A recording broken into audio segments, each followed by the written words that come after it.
taw goddo yerani kambe dendi fof e ko dum addi wuro e dum non e min jiddo wadde yimirde mbirem ko Alaji Demba Niang ko do jeyame codey e minen dum do ko teddugalam e ko hunde ko minne ko mbawmi ligganade e codey banni dum non banni yimre codey bimi ko bibbe codey nyalawma hande berdam tayani sagatabe hosbe min somi ronkani ndendi yidde jamfabe muynani darnde mabbe haydara humpani bibbe codey jikkam soyani ko daña hanki ko on bonnani ko arata hande ko on jaasani sagata gurdo haydara firtani mayde mumne bergel jombani eskey kaari sodete webani kono wana jawdi sabu dum nyiibani hedo mi haala coggungu webani kono sa pindo dum kam sattani dofto mawdo cukolona waynani yurmo debbo gorka woppani eskey kaari dum na jombani dimo ala dimajo wodani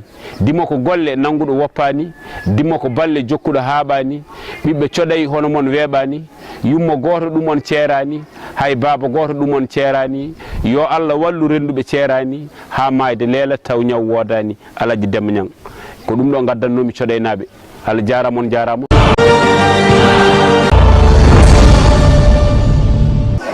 Je m'appelle Diako Abdoulaye Niang. Je suis technicien supérieur en imagerie médicale. Je suis la présidente de la commission santé de l'association d'entraide des ressortissants d'Agnam Thioday qui est à Dakar. Une commission de santé de l'ARAT. Donc ce n'est pas notre première édition, c'est notre deuxième édition en tant que commission santé. Maintenant on avait fait une édition en 2016. Cette édition était centrée sur la SR, ça veut dire le santé de la reproduction. Les journées 2016, on avait fait dépistage cancer du col, on avait fait des circoncisions, on avait fait des dons de farine enrichie aux enfants et aux femmes enceintes. On avait fait aussi des consultations générales. Mais lors de cette édition, on a vu qu'il y avait une demande de la population concernant les échographies, concernant la pédiatrie et plus spécialement les analyses sanguines. Plus particulièrement les gouttes épaisses, parce que non, les tests d'Emel. Ça veut dire tests d'Emel, ce sont les tests de drépanocytose. Donc on a vu qu'il y a beaucoup d'enfants qui ont la drépanocytose et qui ne connaissent pas. Donc c'était une demande. On a aussi des demandes de groupage sanguin, parce qu'il y a beaucoup de femmes à qui on prescrit des groupages sanguins et qui n'ont pas les moyens d'aller peut-être jusqu'à Ourossogui ou bien Tchilone. Et quelquefois elles accouchent et elles ne connaissent pas leur groupe. Donc quand on doit les perfuser, on ne connaît pas leur groupe. Ça retarde le traitement. Donc on a jugé bon d'amener ça. Pour les femmes, pour les personnes âgées, ils ont fait la demande surtout concernant le diabète et aussi et la tension artérielle. Donc cette fois-ci, on a jugé bon, à part les consultations générales, d'amener des analyses biologiques, donc tels que les tests d'Emel pour les drépano, le groupage sanguin pour les femmes enceintes et les enfants, le test de diabète et le test d'albumine pour les gens qui ont la tension artérielle. En plus de ça aussi, on va faire des circoncisions, les échographies et des consultations dentaires. C'était une demande sociale de 2016 qu'on a voulu concrétiser aujourd'hui dans les 48 heures.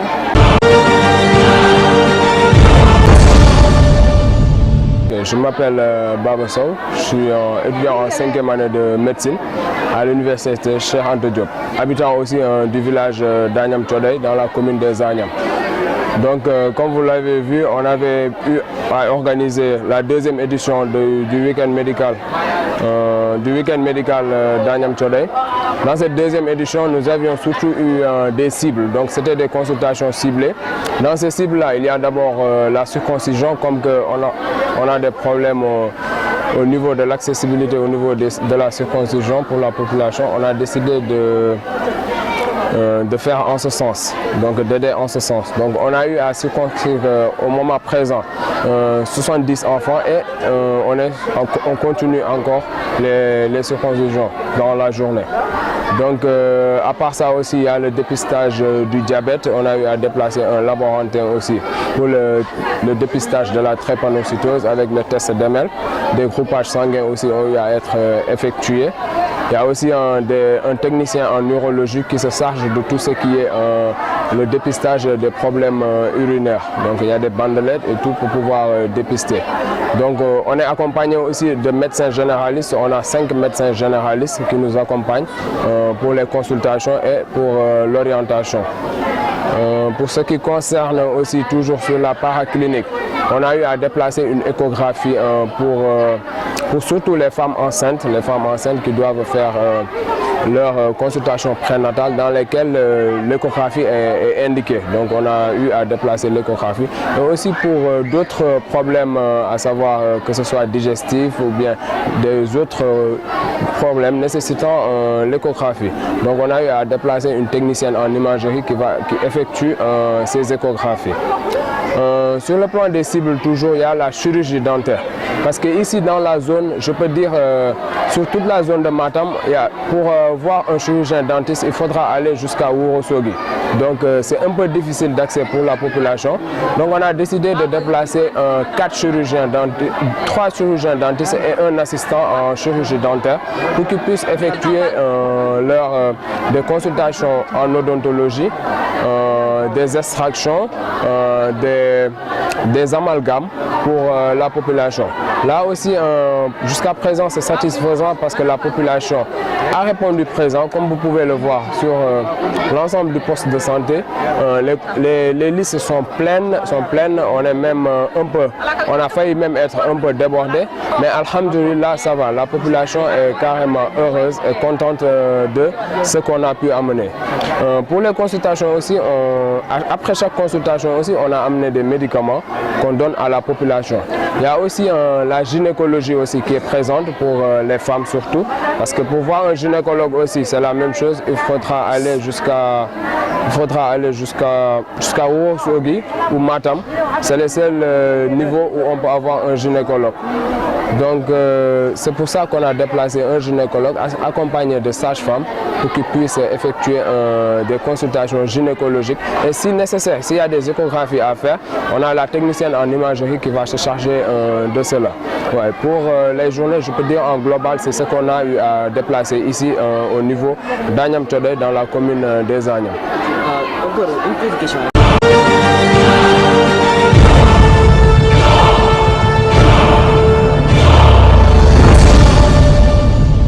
yettude Allah wiide alhamdulillahi rabbil alamin Allah bon min ngari ɗo min tawi ɗo ko yimɓe wuro amen e sukaɓe wuro amen ko minen fof ndendi golle ɗe gila min garani sah emin jokkodiri e mabɓe kamɓe surtout ma commission santé mo Agnam Tchodey emin liggodira ha Allah waɗini minen hamin jettiɗo nde min jettiɗo nde kadi min tawi fof ɓe mbaɗi saluji kala ko woni kala to neɗɗo foti faade ɓe mbaɗa ɗum orienté ɓe nawa ɗum ɓe kolla ɗum pour ko foti wadde ko so heeɓi hunde ko heeɓi fof ɓe kolla ɗum eyyi ɓe caggal ɗum ko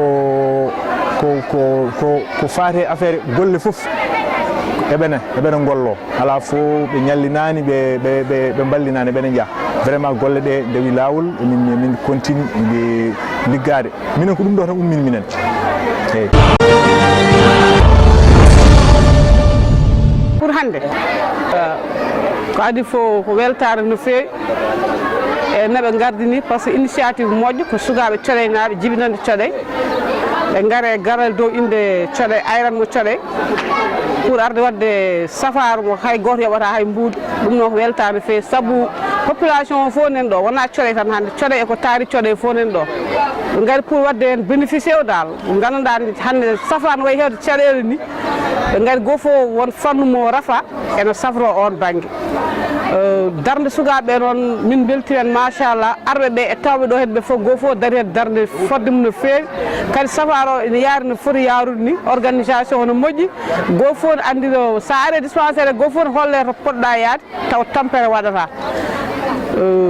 ko wona ɗum ko yettudere e ñagade Allah kadi yo Allah juutno ɗum ɗo par ce que kala keɓɗo hen lekki hande ene welti ene duwi hen min ñaago Allah yo Allah nowirta ɗum yeeso Allah hokkaɓe kamɓe kattan saabu ganduɗa won hen ganduɗa vraiment ko beeji mumen ni mbaɗi hen haalisaji mabɓe mbaɗi hen tampere mabɓe to Dakar to ɓe jooɗaki naata yalta haade mbawi dañde ɗeɗon leɗɗe mbawi wadde satisfaire population o ko wella mum no fewi minen wonɗo e dispensaire o noon min jiihen gartam saabu fodɓe wadde écho to banggue rewɓe sowiɓeɓe no mbaɗa écho taw joɓani te ɗo joni a jolanɗo ha Wourossogui walla ha Pete mbawaɗen écho waɗen analyse kadi c'est la même chose ma jaaha Thilone mbaɗe analyse te analyse hande way cher ni kala debbo no foti wadde ɗum te min portaɓe ɓe mbaɗa hande sa yi ɓe mbawi adde mbaɗa analyse mbaɗa échographie taw hay muuɗo ɓe joɓani ɗum aussi ko weltare no fewi te min ñagonoɓe Allah tan yo Allah yettin cugagu Allah yettin fandare mabɓe kamɓe kadi gandi koɓe jiiɗi ko fayi yeeso yo Allah walluɓe hen min beltima.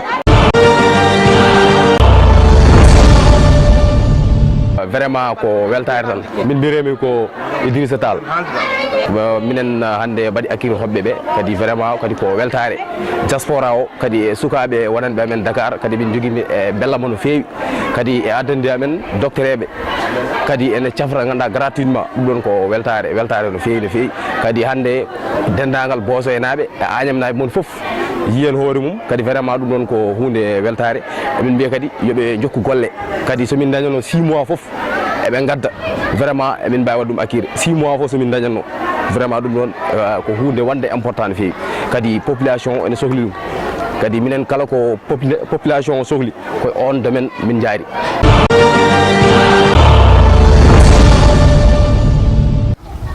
Président arrière Dakar o président des jeunesse président sukaɓe men wonɓe France ɓe Gabon Amérique Espagne Allemand Gabon Togo Congo Brazza Côte d'Ivoire Mali sukaɓe men ɗo gone dunde mbawa adama hen fof min belti ɗum kamɓe tinnore ɗon foof enen fof tinɗen gone neɗɗo goto somi ƴeewi hande comité men san safrirde men nde enen tan mbaɗani koye meɗen guila 86 fayi hande laamu ala ko jille junggo muɗum jillani hen haydara tinnoɗen gone neɗɗo goto kala ko ƴettuɗen enen fof liggotoɗen mbason humpidiri tan mbiyon ɗum oɗon yimɓe mbiya tan garen bon mbaɗen ɗum ɗo tan se jeeyi kala se jeeyi tan ma en tawɓe toon taw on kumpinaniɓe kala koɗon ƴetta min jiiɗi tindino wonɓe gaaɓe haade moɗon arde kañumen ganda no jodiri pewje ɗumen jaada e joom wuuro jaada e ɗum ɗo c'est ko heewi ko wonko sukaɓeɓe gandano hen bon en jeunesse 73 Ba Moussa Dadou wono président min oɗo koye sukaɓe windanoɓe lettre uji pour watte e jeunesse lettere bujjo lettere buddiɗi neɗɗo ne wawi dole muɗum fof winda ha heɓama ɗon kadi on ɗon saaha ummi ha heeɓi 84 sukaɓe men wonɓe Dakar ɓe foof minen mbaɗɗo association amen football kadi dendagal koɓe joguino foof ɓe mbatti koye junggam minane Africa en woni Abdou Thioune en Yalla Mamma Tali en on saaha minen joguino association de football meɗen 84 mayoji coɗena premier koye junggam waɗa gondumen ha woni 85 mboɗi yiɗɗa yo sukaɓeɓe Agname naɓe yoɓe tinno toujours no min mbaɗino suude guila adana kam min tawrno mawɓe amen ɓe ni min jiiɗi koɓe continuer noon soɓe nandi noon e Samba ɓeɗo en Samba Djiby en Alassane Kadja Alassane Diebo en ma wuuro ngo ɓeydo yadude yeeso ɓe tinnoɓe nanguidira mum association toɓe wawi wonde foof hotoɓe jaw kala neɗɗo woni yooɓe ƴeew noddude ɗum ɓe puntidira muɗum ha wawa liggodirde mabɓe beele wawa wadde cotisé ko mbaɗata ko wassalamu.